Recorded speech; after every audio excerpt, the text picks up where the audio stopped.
स्वागतम समस्त श्रोता बंधु को आज ज्योतिषिक आलोचना को स्वागत। ये बंधुगण आमे आज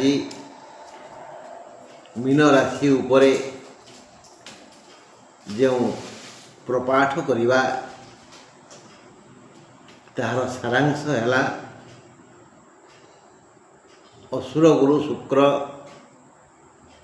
मीन राशि उपरे पुष्पवृष्टि करिवे, सेमानंकर समस्त मनस्कामना पूर्ण करिवे। मीन मास मीन राशि सेठाकु क्रमशः रवि बुध शुक्र जीवे। सेठारे तम ग्रह राहु अछंती, चारि ग्रहंकर मिलन हब। आकंती ग्रह मालिका योग 29/3 रे सेठारे शनि उपस्थित हेबे। तेणु 5 ग्रह हो गले मीन रे 5 ग्रह रही गले 29 पर। जो दिन पूर्वभाद्र नक्षत्र माने पूर्वभाद्र मीन उत्तर भाद्र मीन रेवती मीन हेब, से दिन से चंद्र रही षड़ग्रह मैंने मोटामोटी भाव मीन को लग्न नेले लग्न रे आगे 4 ग्रह तापरे 5 ग्रह तापरे षड़ग्रह। मीन राशिंकर प्रभुत विकास हो 28 जाए, मार्च 28 जाए। आउ 14 रु रवि जेबे से मीन को जीवे तेबे से दूर यात्रा कराइबार एक संकल्प आनी देवे। तेणु मीन राशि लोक मैंने ए मासरे भ्रमणर सुजोग पाइबे। स्वास्थ्यगत समस्या आदौ हेनी, छींक भी नुहे। उत्तम भोजन मिल। मीन राशि माँ माने जी जो असुविधा थे रोगरे व्याधि दुश्चिंतार से समस्त समस्या क्रमशः दूरीभूत हो। आउ मीन राशि समस्त महिला देखिए बुझिबे जानिबे अनुभव करिवे जे सेमानंकर जीवन साथी बड़ प्रसन्न अछंती, खूब सुखरे अछंती, हसुचंती, सुंदर भावरे व्यवहार करुछंती। जेमती काल रात्रे भल निद होईची, एक सुस्थ वातावरण सृष्टि करिवे। जेतेबेले जीवन साथी आनंदित हेबे सेतेबेले विपरीत लिंग निश्चित खुशी हेबे। कर्म क्षेत्र रे जी जो वृत्ति करथांतु, जी जो वृत्ति करी तांको परिवार प्रतिपोषण करुछंती, से तांको पाई से कर्म, तांको पाई से चाकरी, तांको पाई से व्यवसाय, तांको पाई से वृत्ति, सेमानंकर से कर्मर विशेष उन्नति हो। छात्र मानक पाई ये मासटी अविस्मरणीय। हाँ, वर्षर समस्त परिश्रमर सुफल को से एक बड़ झुड़ी रे रखी मुंडे बुलिबे, भारी खुशी है। बंधुगण आमे मीन राशि उपरे जो जो आलोचना कले जहाँ जहाँ शुणिले टे भल भाव शुणा कौटी कौन रहीगला बोधे आसतु। मीन मास मीन राशि मीन रे एवे 4 ग्रह मीनर मंगल हेब, रवि बुध शुक्र राहु ये 4 ग्रह ମୀନର ସୁରକ୍ଷା ପାଇଁ ପ୍ରସ୍ତୁତ ଅଛନ୍ତି। 28-3 ଯାଏ ଏ ସୁଖ ମିଳିବ। ଗ୍ରହ ମାଳିକା ଯୋଗ ସୃଷ୍ଟି ହେବ। ପ୍ରଥମତଃ ଶାରୀରିକ ସୁଖ ପ୍ରଦାନ କରିବେ ଏହି 4 ଗ୍ରହ। ଏହି ସମୟ ଭିତରେ ଯେବେ ଚନ୍ଦ୍ର ମୀନକୁ ଯିବେ ତେବେ ପଞ୍ଚ ଗ୍ରହଙ୍କର ଶୁଭ କଲ୍ୟାଣ ପଡ଼ିବ। 29-3ରେ ଶନି ମୀନକୁ ଯିବେ। କଥାଟା ଟିକେ ନାକରା ହେବ, କାରଣ ମଦୁଆ ପାଖକୁ ମଦୁଆ ଆସିଗଲେ, ସାଧୁ ପାଖକୁ ସାଧୁ ଆସିଗଲେ, ଯେମିତି ପରିବେଶ ଏକ ନୂତନ ରୂପ ନିଏ। ମନ୍ଦ ଗ୍ରହ ରାହୁ ଆଉ ମନ୍ଦ ଗ୍ରହ ଶନି ତାଙ୍କୁ ସହଯୋଗ କରିବେ ବୁଧ, ସେମାନଙ୍କର ଗୁରୁ ଶୁକ୍ର, ସେମାନେ ଏକ ଅସୁସ୍ଥ ପରିବେଶ ସୃଷ୍ଟି କରିବେ। ସମଗ୍ର ପୃଥିବୀରେ ଏକ ଅସୁସ୍ଥ ପରିବେଶ ସୃଷ୍ଟି ହେବ।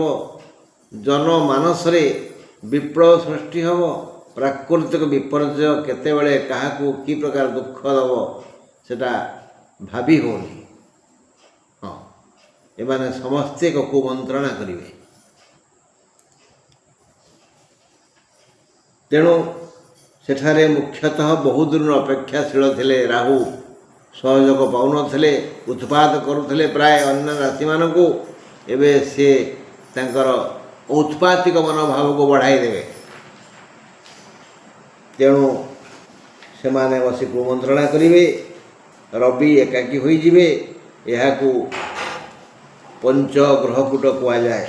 ପ୍ରଥମେ 4 ଗ୍ରହ, ପରେ 5 ଗ୍ରହ ଓ ଷଷ୍ଠ ଗ୍ରହ ମୀନ ରାଶିର ସପ୍ତମକୁ ଶୁଭ ଦୃଷ୍ଟି ଦେବେ।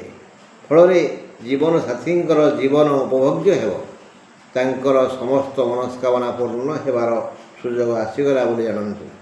ଏତଦ୍ ବ୍ୟତୀତ ନାରୀ ମହଲରେ ମାନେ ସମସ୍ତ ମୀନ ରାଶିର ନାରୀମାନେ ଏକ ସୁସ୍ଥ ବାତାବରଣ ପାଇବେ। ସୁସ୍ଥ ପରିବେଶରେ, ସୁସ୍ଥ ବାତାବରଣ ମଧ୍ୟରେ ସେମାନେ ନିଜ ଜୀବନ ଉପଭୋଗ୍ୟ କରିବେ। ସ୍ୱତନ୍ତ୍ର ଭାବରେ ଏକାକୀ ଶୁକ୍ରଙ୍କ କଲ୍ୟାଣ ଲାଭ କରିବେ। ମୀନରାଶି ସମସ୍ତ ସୁଖକୁ କରଗତ କରି ଆନନ୍ଦିତ ହେବେ। ଏହି ଚତୁର୍ଗ୍ରହଙ୍କର ସଂଯୋଗ ଓ କ୍ରମଶଃ ଷଡ଼ଗ୍ରହ ଓ ପଞ୍ଚଗ୍ରହ ବୃତ୍ତିଗତ ସମସ୍ତ ଧନ୍ଦା ଆବ୍ରାହ୍ମଣ ଚଣ୍ଡାଳଙ୍କୁ ସମସ୍ତଙ୍କୁ ଆନନ୍ଦ ଦେବେ। ଯିଏ ଯେଉଁ ବୃତ୍ତି କରି ବଞ୍ଚୁଛନ୍ତି, ଯାହା ଦ୍ୱାରା ସେମାନେ ଆନନ୍ଦରେ, ଶ୍ରଦ୍ଧାରେ, ଖୁସିରେ ନିଜର ପରିବାର ପ୍ରତିପୋଷଣ କରୁଛନ୍ତି, ସେ ସମସ୍ତ ବୃତ୍ତି ବୁଝାପଡ଼ିଛି ଅଧିକରୁ ଅଧିକ ଲାଭ ଦେବ। ହେଲା, ମାନେ ସମସ୍ତ ବୃତ୍ତିର ଲୋକେ ସୁଖରେ ରହିବେ। ବ୍ୟବସାୟୀଙ୍କର ବ୍ୟବସାୟ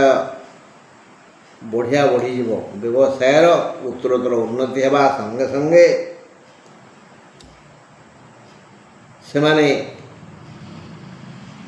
ଯାହାକୁ ଯାହା ବାକି ଦେଇଥିବେ, ଉଧାର ଦେଇଥିବେ, ତାହା ମିଳିଯିବ। ଭଲ କଥା। ଚତୁର୍ଥାଧିପ ଶୁକ୍ର ଲଗ୍ନରେ ମାନେ ମୀନରେ, ଏଣୁ କର୍ମ କ୍ଷେତ୍ରରେ ଉନ୍ନତି ହେବ। ଛାତ୍ରଛାତ୍ରୀମାନଙ୍କ ପାଇଁ ଏ ମାସ ଅବିସ୍ମରଣୀୟ ହେବ। ଆମେ ମୀନ ରାଶି ଉପରେ ଆଲୋଚନା କରୁଛେ ନା, ମୁଁ ଏଇଟା କାହିଁକି କହିଲି? ସବୁ ମହିଳା ଯିଏ ଯେଉଁ ରାଶିରେ ଅଛନ୍ତି, ସବୁ ଛାତ୍ର ଯିଏ ଯେଉଁ ରାଶିରେ ଅଛନ୍ତି, ସେମାନେ ଖୁସି ହେଲେ ମୁଁ ତାଙ୍କୁ ବୋଧ କରିପାରିବିନି। କେବଳ ମୀନ ରାଶିରୁ ଆଲୋଚନା କରୁଛେ ମାନେ ମୀନ ରାଶିର ମହିଳା, ମୀନ ରାଶିର ଛାତ୍ରଛାତ୍ରୀଙ୍କ କଥା ଖୋଜିବୁ, ମୀନ ରାଶିର ବ୍ୟବସାୟୀଙ୍କ କଥା ବୁଝିବୁ। ତେଣୁ ମୋତେ କ୍ଷମା କରିବେ ସମସ୍ତେ, ଦୟା କରିବେ ଟିକେ।